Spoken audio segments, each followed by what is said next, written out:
नमस्ते छात्र मित्रों, कैसे हो? हर रोज की पढ़ाई हर रोज कर रहे हो या नहीं? अब सेतु अभ्यासक्रम जो है, जो दिन 1 से लेकर दिन 15 तक, सेतु अभ्यासक्रम दिवस 1 जुलै रोजी सुरू झालेला होता. 15 जुलै रोजी 15 दिवस पूर्ण झाले. त्याच्यावर आधारित चाचणी परीक्षा होणार आहे. फार थोडे विद्यार्थी येऊन शाळेमध्ये येऊन तो स्वाध्याय तपासून गेलेले आहेत. काही विद्यार्थ्यांनी त्याची परीक्षा फी भरलेली आहे. मी ग्रुपवर मेसेज टाकला होता की तुम्हाला या ठिकाणी येणं गरजेचं आहे. ज्या विद्यार्थ्यांनी अजून सेतु अभ्यासक्रम पूर्ण केलेला नाहीये त्यांनी तो करायचा. कारण जर यावर्षी कोरोनाचा प्रभाव राहिला आणि जर परीक्षा झाल्या नाही तर या सेतु अभ्यासक्रमाच्या तुमच्या स्वाध्यायाला मार्क्स दिले जातील. त्याचप्रमाणे 3 चाचण्या घेतल्या जाणार आहेत. त्या तिन्ही चाचण्यांना मार्क्स दिले जातील. त्यामुळे त्याची परीक्षा फी 45 रुपये तुम्ही माझ्याकडे जमा करायचे आहे आणि तिन्ही चाचण्या लिहायच्या आहेत. हे कंपल्सरी. मागच्या वेळी आपण धडा पाहिला होता देहात और शहर. एक पत्रलेखन पूर्ण झाले जे देहातनं शहरला लिहिलेलं. दुसरं पत्र शहरानं देहातला लिहिलेलं. हे पत्र आपण पाहणार आहोत. पान नंबर 10 वर पहा.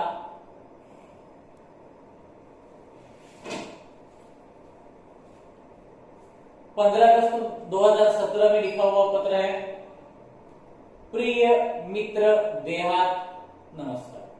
देहात म्हणजे काय? खेडेगाव. शहर खेडेगावाला पत्र लिहितंय. नमस्कार. आज स्वतंत्रता दिवस है. इस उपलक्ष्य में हार्दिक बधाई. स्वतंत्रता दिवस कब मनाते हैं हम? 15 अगस्त को. उसी दिन पत्र लिखा है. 15 अगस्त 2017 में पत्र लिखा है. उपलक्ष्य म्हणजे च्या प्रित्यर्थ, च्या निमित्त हार्दिक बधाई. स्वतंत्रता दिवसाच्या तुला हार्दिक शुभेच्छा. तुम्हारा पत्र मिला. तुम्हारी प्रगति के बारे में जानकर खुशी हुई. देहात में जो प्रगति हुई है, पिछले पत्र में हमने देखा था ग्रामीण भागामध्ये ज्या काही सुधारणा थोड्या थोड्या होत आहेत त्या सुधारणा मी ऐकल्या, प्रगती ऐकली, मला आनंद झाला. मित्र, परिवर्तन सृष्टि का नियम है. परिवर्तन सृष्टि का नियम है. म्हणजे परिवर्तन हे सृष्टीमध्ये होतच राहत असतं. भला तुम्हारी स्थिती क्यों न बदलती. परिवर्तन हे निसर्गामध्ये, समाजामध्ये सातत्याने होत असतं. फार पूर्वीपासून आपण बघतोय अश्मयुगातला माणूस किती बदलत गेला काळ. आता प्रगत तंत्रज्ञान असलेला मानव झालेला आहे. विज्ञान युगातला मानव झालेला आहे. कॉम्प्युटर युगातला मानव झालेला आहे. कितीतरी बदल झाला. परिवर्तन हा सृष्टीचा नियम आहे. भला तुम्हारी स्थिती क्यों न बदलती. मग तुझी स्थिती का नाही बदलणार असं शहर खेडेगावाला म्हणतंय. धीरे धीरे और भी विकास होगा. आणि ही जी विकासाची पायरी आहे, ही जी विकासाचे टप्पे वाढत जाणार आहे. हळूहळू अजून विकास होईल खेडेगावांचा. तुमच्या गावामध्ये थोडी थोडी तरी प्रगती झालेली आहे. झेरॉक्स दुकान आहे, काही ठिकाणी कॉम्प्युटर सेंटर आहे. थोडी थोडी काही बाबतीमध्ये प्रगती झालेली आहे. अजूनही होईल. धीरे धीरे रे मना, धीरे सब कुछ होईल. हळूहळू म्हणजे मनाला काय सांगितलेलं आहे? धीरज रखो. हे मन धैर्य रख. म्हणजे त्याला पेशन्स म्हणतो. पेशन्स, धैर्य ठेव आणि थोडंसं वाट बघ. धीर धर असं त्याचा अर्थ आहे. धीर धर, सर्व काही ठीक होईल. धीरे धीरे रे मना, धीरे सब कुछ होय. धीर धर, सर्व काही ठीक होईल. माली सींचे 100 घडा, ऋतू आये फल होय. असं होत नाही की झाडाला माळीनं पाणी घातलं लगेच फळ येते. रोज थोडं थोडं थोडं पाणी घातल्यानंतर त्याचा ऋतू आल्यानंतर, काही वर्षानंतर त्याचा जो ऋतू असतो, त्या काळाचा सीझन जो असतो, तो ऋतू आल्यानंतर मग फळं येतील. म्हणजे प्रत्येक गोष्टीला धीर धरणं अतिशय गरजेचं आहे. धीर धरी रे धीरा पोटी असती मोठी फळे गोमटी, अशी कुसुमाग्रजांची कविता आहे मराठी. धीर धरणं महत्वाचं आहे. तूप खाल्लं की लगेच रूप येत नाही असं म्हणतात, किंवा अर्ध्या हळकुंडानं आपल्याला पिवळं होत आहे, वेळ लागतो कोणतीही गोष्ट होण्यासाठी. धीर धरणं महत्वाचं आहे. मानो की कुछ परेशानियां है, अब देहातों में कुछ परेशानियां है, ग्रामीण इलाकों में कुछ परेशानियां है, कुछ दिक्कतें है, अनेक अडचणी. लाईट जाते, पाणी नसतं वेळेत, पाणी मिळत नाही, बऱ्याच अडचणी ग्रामीण भागामध्ये आहेत. बरोबर आहे. तंत्रज्ञान काही अजूनही विकसित झालेलं नाही ग्रामीण भागामध्ये. वहां के परिवार तेजी से मेरे यहाँ आ रहे हैं. शेतीच्या अडचणी आहेत, निसर्गावर अवलंबून शेती आहे. मग खेडेगावातला शेतकरी काय करतो, नोकरीसाठी शहरात जातो. शहर असं म्हणतंय तिथली कुटुंबाच्या कुटुंब माझ्याकडे येत आहेत, शहरामध्ये राहायला येत आहेत, परंतु यहाँ आकर भी सब कहां सुखी है. पण इथं आल्यानंतर ते सुखी होतात का? नाही होत. चिराग तले अंधेरा, शहरात येऊन सुद्धा ते सुखी नसतात. आता ही कहावत आहे बघा, शब्द वाटिकेमध्ये दिलेल्या शेवटी चिराग तले अंधेरा. कहावत म्हणजे काय? म्हण, त्याला मराठीत आपण म्हणी म्हणतो. चिराग तले अंधेरा, योग्य व्यक्ती के आसपास ही अयोग्यता है. योग्य व्यक्ती आपल्याला वाटतंय, परंतु त्याच्याकडेच काही अयोग्यता आहे, चुकीचे गुण आहे असं जात आहे. चिराग म्हणजे दिवा. दिवा सगळ्यांना प्रकाश देतो, पण दिव्याच्या खाली मात्र काय असतं? अंधार असतो. सर्वांना प्रकाश देणारा दिवा, त्याच्या खाली अंधार असतो. याचा अर्थ काय आहे? चिराग तले अंधेरा, योग्य व्यक्ति के पास ही अयोग्यता है. मतलब शहर में आए हैं, देहात के लोग शहर में आए हैं, लेकिन वे भी कहां सुखी है?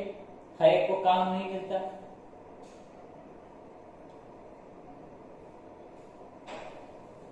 जिन बस्तियों में, जिन हालातों में वे रहते हैं, तुम सुनोगे तो और बेचैन और व्यथित हो जाओगे. ज्या परिस्थितीमध्ये ही माणसं राहतात, झोपडपट्टीमध्ये राहतात, अस्वच्छता असते, वहां नाला बहता है, पानी बहता है, गंदगी होती है, ऐसे हालातों में ये लोग रहते हैं. तू जर हे ऐकलंस तर तू खूप व्यथित म्हणजे दुःखी होशील. मेरे यहाँ की दिन ब दिन बढ़ती भीड़ से मैं परेशान हो उठा हूं. शहर कहता है इतनी भीड़ बढ़ रही है. भीड़ म्हणजे गर्दी एवढी होत आहे की मी अतिशय चिंतित आहे, परेशान आहे. जिस चमक दमक की बात तुम कर रहे हो वह सबको कहां उपलब्ध है. जब देहात ने पत्र लिखा था शहर को, तो क्या कहा था? शहरों में तो बड़ी चमक दमक होती है, लेकिन अब शहर कहता है जिस चमक दमक की तुम बात कर रहे हो वह सबको कहां उपलब्ध है.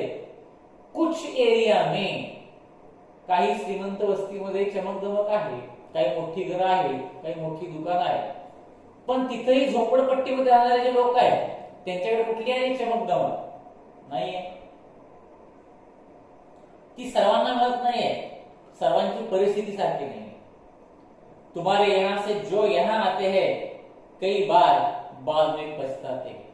ग्रामीण भागातून जे शहरात राहायला येतात नोकरीसाठी, धंद्यासाठी, नंतर त्यांना पश्चाताप होतो की का आलो ग्रामीण भाग सोडून खेडेगावात बरं. अनेक अडचणी आहेत शहरामध्ये. गर्दी आहे, प्रदूषण आहे, गंदगी आहे, बऱ्याच अडचणी आहेत. मैं चाहता हूं कि तुम अपने लोगों को समय रहते अपना महत्व समजाओ. मला असं वाटतंय की वेळीच तुझ्या गावातल्या लोकांना समजावून सांग, छोटा परिवार सुखी परिवार. परिवार अगर बड़ा हो जाए तो खाने की दिक्कतें होती है, उनमें झगड़ा होता है. इसलिए छोटा परिवार ही सुखी परिवार होता है की बात अब उनकी समझ में आनी चाहिए. छोटा परिवार सुखी परिवार की बात उनके समझ में अब आनी ही चाहिए। तुम उन्हें बुराइयों से दूर रखकर विभिन्न व्यावसायिक कौशलों, कंप्यूटर संबंधी जानकारी विकसित करने की तरफ ध्यान दो। ज्या काही वाईट गोष्टी आहेत त्या वाईट गोष्टीपासून तू त्यांना दूर कर। शहर सांगते खेडेगावाला वाईट गोष्टी म्हणजे व्यसन वगैरे जे आहे त्याच्यापासून दूर कर आणि त्यांना काय शिकव, व्यावसायिक कौशल्य शिकव। वेगवेगळ्या जी कौशल्य असतात काम करण्याची कौशल्य ती शिकव। काही वस्तू बनवायला शिकव, शेती करायला शिकव, कंप्यूटर संबंधी जानकारी विकसित करने की तरफ ध्यान दो। आजकालचं युग हे कॉम्प्युटरचं युग आहे, मग कॉम्प्युटरच्या संदर्भामध्ये संगणकीय ज्ञान त्यांना देण्यासाठी तो प्रयत्न कर। खेळ तो ग्रामीण जीवन की आत्मा है। ग्रामीण भागातले लोक मुलं खेळतात, तुम्ही खेळता, खेळ तुम्हाला आवडतोय, शाळेत आलं तरी खेळता, गल्लीमध्ये खेळता। खेळ तो ग्रामीण जीवन की आत्मा है। दौड़ना, ग्रामीण भागातले मुलं काय करतात बघा, दौड़ना म्हणजे पळणे, तैरना पोहणे, पेड़ों पर चढ़ना उतरना, तो वहां के बच्चों की रग रग में रचा बसा। या गोष्टी ग्रामीण भागातल्या मुलांना शिकवायला लागत नाही। झाडावर चढणे, उतरणे, इकडे तिकडे खेळणे, बागडणे आपोआप ते शिकतात। आज कितने विख्यात खिलाड़ी गांव से ही आगे बढ़े हैं। जे जे मोठे ऑलिम्पिक मध्ये जाणारे विद्यार्थी आहेत, खेळाडू आहेत, मोठमोठ्या स्पर्धांमध्ये भाग घेणार आहेत, ते ग्रामीण भागातूनच त्यांचा विकास झाला। आपल्या आरके हायस्कूलमध्ये बघा सकाळी मुलं रनिंगला येत असतात, भरपूर मुलं येतात, पोलीस भरतीसाठी, मिलिटरी भरतीसाठी येतात, कराटे शिकण्यासाठी येतात, बॉक्सिंग शिकण्यासाठी येतात, वेगवेगळ्या ठिकाणी स्पर्धेमध्ये भाग घेतात, त्यांना बक्षीस मिळतं, गोल्ड मेडल मिळतं। हे काय आहे, ग्रामीण भागातूनच वरच्या पातळीवर, वरच्या स्टेट लेवल आणि अगदी देश पातळीवरच्या स्पर्धेमध्ये सुद्धा ते भाग घेत असतात। हरियाणामधील गीता फोगट, दंगल चित्रपट जर तुम्ही बघितला असाल तर ही गीता फोगट ही हरियाणामधले ग्रामीण भागातली मुलगी, परंतु कुस्तीमध्ये किती मोठं प्रावीण्य तिने मिळवलं आहे। आपल्या कोल्हापूरमध्ये आहे, आपल्या भोसरमाडची मुलगी आहे। अशा जे ग्रामीण भागातली मुलं मुली आहेत ते मोठमोठ्या स्पर्धेमध्ये चमकतायत, नाव कमवतायत, बक्षीस मिळवतायत। ऑलिम्पिकला जाणारे सुद्धा बरेचसे मुलं ग्रामीण भागातले। उनको प्रोत्साहित करना तुम्हारी नैतिक जिम्मेदारी है आणि अशा मुलांना प्रोत्साहन देणं ही तुझी नैतिक जबाबदारी आहे। खेल संबंधी मार्गदर्शन देकर हमारा देश अंतरराष्ट्रीय स्तर पर प्रगति कर सकता है। खेळा संबंधी मार्गदर्शन करून आपला देश आंतरराष्ट्रीय स्तरावर एक प्रगति करू शकतो। अपने गांव को एक परिवार समझकर उसे विकसित करने का प्रयत्न करना होगा। आपल्या गावाला एकच परिवार, संपूर्ण गाव हा एक परिवार आहे, कुटुंब आहे, असं समजून त्यांचा विकास करण्याचा प्रयत्न सर्वांनीच केला पाहिजे। तू कर म्हणजे कोण, ग्रामीण भागातल्या लोकांना सांगतोय सर की आपापसामध्ये भेदभाव न करता, न भांडता सगळे मिळून काम करा, तुमच्यामध्ये एकता असू दे आणि मग बघा गावची कशी प्रगती होते। तुम्हारी और मेरी समस्या का मूल कारण दैनंदिन बढ़ती आबादी, अशिक्षा और गरीबी। ग्रामीण भागात आणि शहरी भागाच्या समस्या आहेत, त्याचं मूळ कारण काय, बढ़ती आबादी। आबादी म्हणजे काय, जनसंख्या। जनसंख्या म्हणजे काय, लोकसंख्या। वाढणारी लोकसंख्या, अशिक्षितपणा आणि गरिबी या तीन गोष्टी आहेत ज्याच्यामुळे समस्या वाढतात। आता बघा वर एका आयतामध्ये पुस्तक बघा, बताओ तो सही कहा, बताओ तो सही, और चौक में क्या लिखा है, हिंदी की विभिन्न बोलियों के नाम बताओ।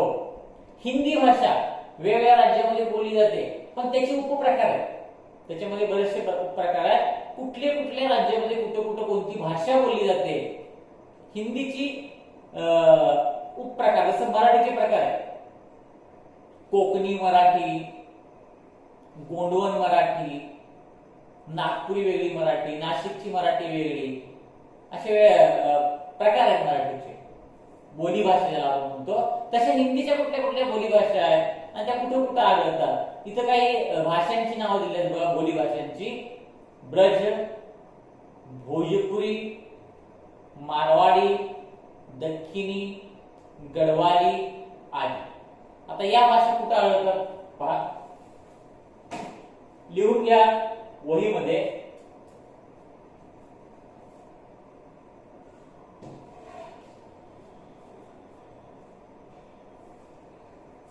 ब्रज भाषा जो है ये ब्रज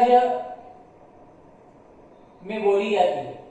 ब्रज म्हणजे ब्रज भाषा बऱ्याचशा राज्यामध्ये बोलली जाते. ब्रज हा जो एरिया आहे त्या ठिकाणी विशेष करून बोलली जाते. भोजपुरी जी भाषा आहे ती बिहार मध्ये बोलली जाते. मारवाडी भाषा आहे ती मुख्यत्वे करून राजस्थान मध्ये बोलली जाते. दक्षिणी हिंदी म्हणजे ज्याला आपण दक्षिणी हिंदी म्हणतोय ती हैदराबाद म्हणजेच आंध्र प्रदेश मध्ये बोलली जाते. आणि गढवाली जी भाषा आहे ही गढवाल मध्ये म्हणजे उत्तर प्रदेश मध्ये बोलली जाते.